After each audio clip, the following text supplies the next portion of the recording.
Troy, the Redlands, he left the CCWA and kind of up the band at 75.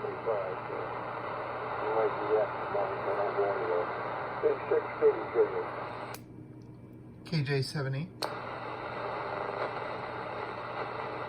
So KJ7 just broke in, something like that? Correct, Kilo Juliet 7 Echo. I just want to do a quick test. This is just a quick test. I know my signal might be a little weak.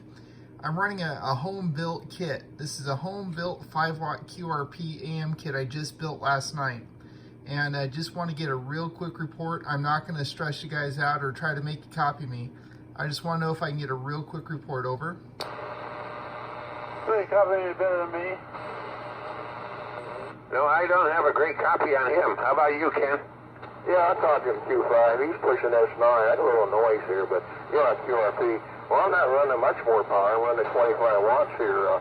I did write your call down. You're 7. Go ahead.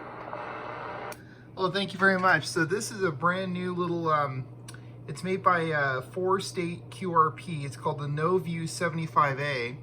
It's a 5-watt QRP transceiver kit that I built last night. So I just wanted to give a quick shout out and a quick copy and see how it works. So apparently it's working. Thank you so much for the comeback. And I'll let you guys go and get back to it. KJ7E, that's Kilo Juliet 7 Echo. Name is Damon, Delta Alpha Mike Oscar November. Thank you very much. Okay. Real good. I think you're down there. Yeah. Working good. You're S9 plus 10 for me up here.